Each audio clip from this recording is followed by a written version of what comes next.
Tudo bem, pessoal? Esse vídeo eu vou introduzir para vocês o tema criptografia, vou falar o significado da palavra, uma criptografia muito conhecida que foi a cifra de César e umas dicas sobre criptografia Wi-Fi, tá bom? Então, começando aqui do começo, a gente tem que ver o significado dessa palavra. Criptografia, na verdade, é a junção de duas palavras que derivam do grego, uma delas é o criptos, que significa escondido, e outra que chama graphem, que é a escrita. Juntando um pouco as duas, a gente tem algo parecido com escrita escondida ou escrita oculta. Aí você pode parar para pensar, poxa, mas eu pego uma mensagem criptografada e eu vejo o texto, ela não está escondida ou oculta. Sim, o que acontece é que o que está oculto é o significado da mensagem, não ela própria, né? Qualquer um pode bater o olho naquele texto, naquela frase, naquela mensagem que está criptografada, ela enxerga aqueles símbolos, os caracteres, mas o que está oculto é o significado daquela mensagem, tá bom? Então vamos dar uma olhada numa possível definição, como é que a gente define criptografia. Basicamente é transformar uma mensagem de significado imediato em uma de significado não imediato. Então você imagina que eu vou criptografar uma mensagem, significa que eu vou, primeiro, ter uma mensagem que eu entendo, por exemplo, da minha língua, português, por exemplo, eu escrevi, tá tudo muito certo. E aí eu vou transformar essa mensagem em uma mensagem de significado não imediato, quer dizer, alguém que também saiba a minha língua, por exemplo, o português, vai bater o olho naquela mensagem e não vai entender de cara, tá bom? Não estou falando que é impossível entender, o que acontece é, bater o olho, você não tem significado imediato, você não entende de cara, de fato, tá bom? Uma mensagem de significado imediato também pode ser chamado de texto puro ou plain text. Plain text. E a mensagem que não tem significado imediato, ela pode ser chamada de mensagem criptografada ou até cifrada, tá bom? Cifrar significa codificar, transformar uma mensagem de significado imediato em uma de não imediato. E, gente, criptografia não é uma coisa que surgiu com os computadores, não é algo moderno, desde que o homem, o ser humano, né, quis se comunicar ali por escritas, pode ser escrita na parede, pode ser escrita em pergaminho, não interessa, desde aquela época muito antiga, já tinha gente querendo fazer algumas modificações no texto de forma que um mensageiro não conseguisse ler essa mensagem, ou então, se a mensagem fosse roubada por algum espião, por alguma tropa inimiga, eles não iriam conseguir ler com muita facilidade, tá bom? Então, um dos primeiros registros de fato de criptografia, a gente tem lá pelo ano mais ou menos 1900 antes de Cristo, lá no Egito Antigo. Então é muito antigo essa ideia de criptografia, de você bagunçar um pouco o texto, modificar um pouco o texto para que só quem receba essa mensagem consiga decifrar, decodificar, e aí você preserva esse meio do caminho. Se alguém interceptar essa mensagem ou se o próprio mensageiro quisesse dar uma lida, ele não ia entender. Foi definido, foi combinado uma chave criptográfica, uma lógica de decodificação, tá bom? Existem várias formas de fazer isso, mas eu vou falar uma que é também muito antiga, que a base dela foi muito usada na computação e depois logo substituída, porque ela era considerada fraca, mas é muito comum, é quase intuitivo de você pensar isso, por exemplo, se você está querendo mandar um bilhetinho para alguém em sala de aula, por exemplo, ensino fundamental, isso acontece até que um bocado, se você quiser uma forma sofisticada, entre aspas, de se alguém pegar aquele bilhetinho do amor, bilhetinho de zoeira lá dos seus amigos, não vai ser facilmente interpretada, tá bom? Que se chama cifra de César. Por que tem esse nome? Cifrar, você já entendeu que é codificar um texto, transformar ele em significado não imediato, e o César é o Júlio César, lá de Roma, né? Aquele imperador que diz que foi um dos primeiros aí a usar essa criptografia, esse estilo de criptografia. Por que a gente está vendo um pouquinho mais sobre ele? Porque é um dos métodos mais clássicos, mais utilizados, lógico, na época dele, né? Depois eles viram que assim era muito vulnerável, mas para o começo de história até que funcionava bem legal. É baseado simplesmente em substituição de letra do alfabeto. Então, por exemplo, eu falo que o A vai valer B, o B vale C, entende? A gente só subiu uma letra. Eu posso substituir de outras formas. Dizem que o César substituía 3, no passo 3. Então, eu tinha o A, a substituição dele ia ser B, C, provavelmente o C. E assim por diante, eu vou te dar alguns exemplos mostrando um anel de cifra de César para você ver, e a gente vai fazer alguns exercícios juntos ainda nesse vídeo, tá bom?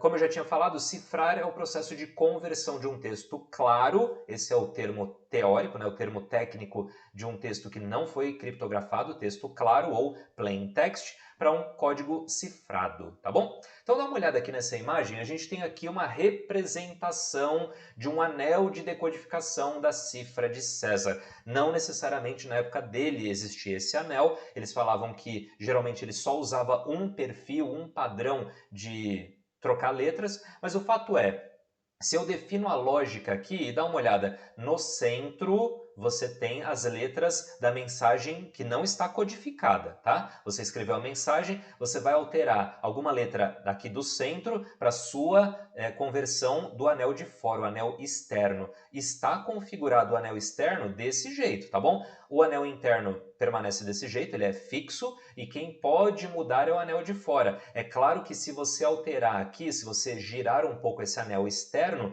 você precisa falar para a pessoa que vai receber essa mensagem qual é o número, qual é o grau de conversão aqui, porque senão a pessoa fica perdida. Esse anel possibilita várias formas. Mas do jeito que está aqui, com o centro travado, obviamente, e com esse nível de mudança, já dá para modificar, já dá para cifrar mensagens de uma forma bem interessante. Eu vou te mostrar isso agora com alguns exemplos. Ó, vamos tentar fazer junto.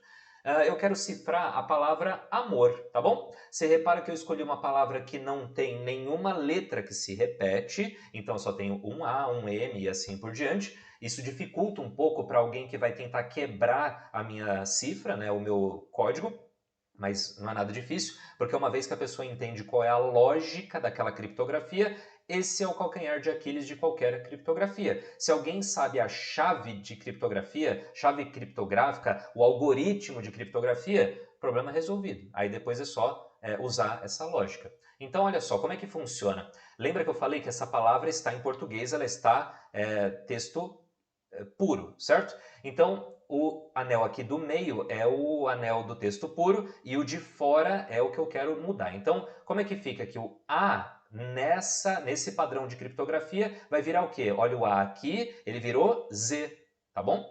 Olha o M aqui, M de Maria é convertido do centro para fora, né? Porque você está querendo sair do M para L. Aí o O, como é que fica? O equivale a N e depois o R equivale a Q. Então, olha como é que ficou. Uma palavra muito conhecida, uma palavra normal, sem nada demais, ela foi convertida, ela foi cifrada para isso daqui que parece um código. Você bate o olho nisso, você não tem a menor ideia do que se trata. Quanto maior for a letra, mais difícil é decifrar. Se a letra não tem letrinhas que se repetem, por exemplo, vogais ou até consoantes que se repetem, começa a ficar mais difícil, porque você parece que não nota lógica nenhuma aqui, né, quando você bate o olho nessa mensagem já cifrada, tá bom? Olha, tem uma outra palavra, estudo, né? Amor ao estudo, praticamente. Quer tentar fazer sozinho? Se você quiser, pausa o vídeo. Você já viu qual é a lógica aqui desse padrão, cifra de César, com esse anel externo configurado desse jeito? Pausa um pouco o vídeo. Se for o caso, volta ali nesse primeiro exemplo para ver se você entendeu. Tenta fazer junto o estudo. Eu vou converter ele agora, tá bom?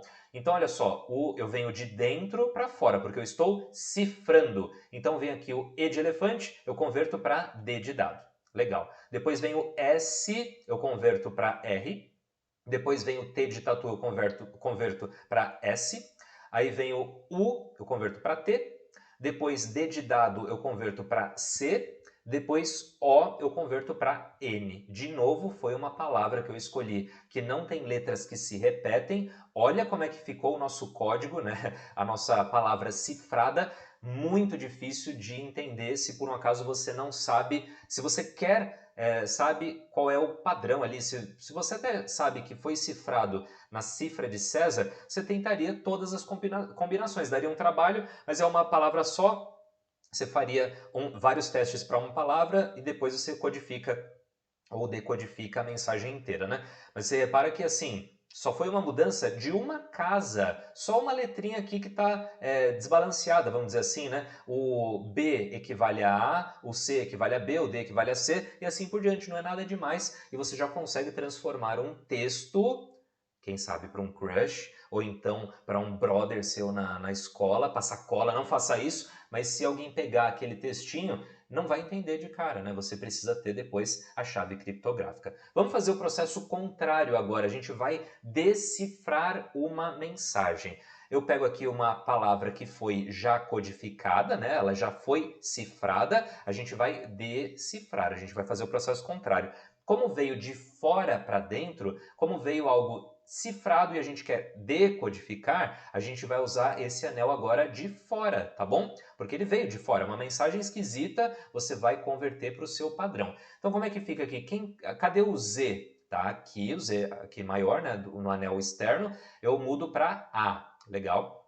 Depois essa palavra T de tatu, eu tenho aqui T, eu vou converter para U. Depois o K, eu tenho aqui, convertendo K, converto para L. Depois o Z eu converto para A. Você repara então que quando eu quero decifrar, eu uso o anel primeiro externo e aí eu codifico para o interno. Então aqui eu tenho aula, olha lá, maravilha. Eu já sabia, né, que tinham duas letras que se repetiam e eu tenho aula, maravilha. Quer pausar o vídeo e tentar fazer esse daqui sozinho? É uma palavra um pouco maior, mas eu acho que é bem tranquilo. Começa de fora e vai para dentro, tá? Então S, eu tenho aqui o S que vai virar T, depois o N de navio, que eu vou converter para O, depois o próprio O, eu vou converter para P, top, depois Y, eu vou converter aqui Y para Z, depois o D de dado eu vou converter para E, aí Q eu vou converter para R, e depois Z, acho que é topzera, olha aí, aula topzera, sinais. Curte o vídeo se você gostou. Ele ainda não acabou, né? Mas é basicamente isso, gente. Cifra de César, fácil como isso. É claro que você poderia modificar esse anel externo para mudar a lógica, né? Você pode continuar usando a cifra de César, mas aquela mensagem agora vai ter outro padrão. Vamos supor que o C aqui vai equiparar com o H. E assim vai, tá? O D vai comparar com o I e assim por diante. Só que a frase inteira tem que ser com o mesmo padrão e você tem que ter combinado essa chave criptográfica, essa lógica de criptografia com o seu destinatário, tá bom? Então, maravilha. Eu só vou fazer um último comentário aqui no vídeo sobre padrões, sobre tipos, métodos criptográficos em redes sem fio, rede Wi-Fi, tá bom? Vai ser alguns e conteúdo mais tranquilo, fácil de entender. Um primeiro padrão, um primeiro método criptográfico que foi usado em rede sem fio era o WEP. É quase que uma tradução literal aqui para privacidade equivalente a de redes com fio, tipo Wi-Fi, né? Wired Equivalent Privacy, tá? É equiparável, só que não, porque esse método criptográfico era terrível. Ele foi lançado em 97, então olha como são as coisas. Em 97 você tinha computador? Male tinha computador, talvez nem tivesse internet. Em 97 foi criado um método criptográfico para ser usado em rede sem fio. Então olha que, tá bom, eu estou falando que isso daqui é muito ruim, mas pelo menos na época já existia uma criptografia voltada para redes Wi-Fi. Ela era baseada no protocolo RC4. Se você quiser dar uma olhada à parte, olha por conta, né, do que se trata esse protocolo RC4. Era um protocolo que era bem deficitário, ele tinha problemas graves ali de vulnerabilidade, e aí esse método WEP é, ainda hoje, porque ainda hoje existe esse padrão, horroroso, muito, muito ruim. Você não deve usar ele na sua rede Wi-Fi da sua empresa ou da sua casa. Escolha outro método criptográfico, eu vou te mostrar outros dois. Esse você não usa, porque usar hoje isso daí é que nem usar nada. Se vier alguém por um acaso, algum atacante, um hacker, entrar na mesma rede que você e ele já tem alguns métodos, por exemplo, o Wireshark, entre outros, ele consegue quebrar essa criptografia muito, muito fácil, tá bom? WEP não use. Vamos ver um outro, que é como se fosse uma evolução daquele WEP, que é o WPA, como se fosse Wi-Fi de acesso protegido, tá? Ele foi lançado em 2002, então o outro foi lançado em 97, a gente tem uma diferença de uns 5 anos. Ele é considerado uma adaptação, uma melhoria meio a toque de caixa daquele WEP, por isso que ele também é baseado nesse mesmo protocolo RC4. Aí você pode pensar, poxa, mas esse protocolo não era aquele que era muito ruim? Sim, só que esse protocolo, nesse WPA, eles usavam o RCA junto, integrado com esse outro protocolo TKIP ou TKIP, que aí sim a gente tem muito mais segurança de encapsulamento, a gente tem que entrar em um segmento, depois em outro, e aí sempre que a gente tem mais níveis de segurança, começa a dificultar um pouco mais.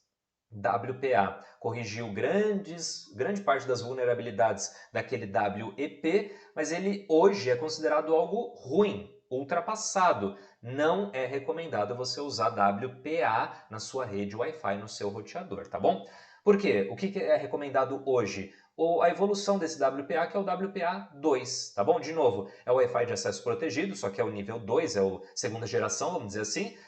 Foi lançado em 2004 aproximadamente, e esse daqui já tem uma melhoria porque ele é baseado em outro protocolo de criptografia, que é o AES. Esse daqui é muito mais robusto. Se você quiser, procure saber um pouco mais sobre como que ele coloca, qual é o tamanho da chave criptográfica. Ele não é só, essas criptografias não são que nem a cifra de César, tá bom? É muito mais evoluído do que isso. Envolve muito mais caracteres, muito mais difícil de ter força bruta envolvida e assim por diante. Esse sim é fortemente indicado para redes Wi-Fi. Lembra que eu já falei algumas vezes, volto a falar, rede Wi-Fi totalmente aberta, rede Wi-Fi sem senha é um grande risco que você corre. Existe sim rede Wi-Fi que parece que é aberta, mas quando você se loga nela, você precisa colocar login e senha. Aí é fechada, né? Você teve que colocar em algum momento. Mas aquela rede que você simplesmente clicou nela, já está entrando e já está navegando, é um risco, pode até ser um bait, tá? Como se fosse uma isca querendo te sacanear, querendo te levar para uma rede que é desprotegida, de propósito, não é criptografada, para aí depois você vai acessar alguns dados, vai colocar login e senha, com facilidade pode ser capturado esse pacote e lido, tá bom? Então o WPA2 é uma boa indicação para você usar na sua casa, escritório, trabalho, lá na sua rede Wi-Fi, no seu roteador, tá bom? Coloque senha forte nele também. Então, gente, foi isso basicamente. Criptografia, a gente começou básico aqui. Eu vou sugerir para vocês alguns materiais à parte lá pelo Teams ou pela sala de aula, né? Quando a gente voltar. Mas eu gostaria que você desse uma olhada nesses dois vídeos que estão aqui na tela. O do lado esquerdo é da Universidade Federal do Rio Grande do Sul, que mostra o Enigma, que foi uma máquina alemã usada na Segunda Guerra para criptografia. O funcionamento dela, gente, era inacreditavelmente sofisticado, era incrível, tá bom? E aqui no vídeo do lado direito, eu vou mostrar um vídeo de um cara que mostra um simulador que você também pode usar. Recomendo fortemente que você faça pequenos testes. Então, nesse vídeo aqui da direita, ele vai te mostrar um site que você consegue configurar algumas coisas daquele enigma, você escreve a sua mensagem, aquela plain text, né, aquele texto puro, e ele já sai codificado. O Enigma, por isso que eu estou deixando claro aqui no final desse vídeo, o Enigma é incrível, ele era incrível, né? Porque assim, não é que nem a cifra de César que toda vez que você aperta a tecla A, ele vai para a mesma letra. Por exemplo, sempre que eu apertar o A, ele vai para o D de dado. O Enigma, você apertava uma vez a tecla A, ele mudava para uma outra letra. Você apertava de novo a tecla A, ele mudava para uma outra. E se você apertasse uma terceira vez o A, seguidamente, ele colocava uma terceira letra. Ele era muito sofisticado. Um filme que a gente recomenda fortemente é ver O Jogo da Imitação, que conta também um pouco da história do Alan Turing. É claro que foi romantizado em alguns momentos, mas ele mostra detalhes, inclusive, muito interessantes, muito atuais de você ver. E o Alan Turing consegue decifrar, depois de ele acabar pegando a chave criptográfica, né? Mas consegue decifrar com aquele computador que ele também cria. O Alan Turing é considerado um dos pais da computação, e eles conseguem decifrar esse enigma, que era uma máquina incrível, tá bom? Não perde a oportunidade de ver esses dois vídeos. Do lado esquerdo tem um professor da Universidade Federal mostrando os detalhes desse enigma, vídeo ok, não muito longo, e o da direita também mostra um cara usando o simulador, recomendo que você use também, tá bom? Então, gente, um abraço, bons estudos e a gente vai se falando. Tchau, tchau.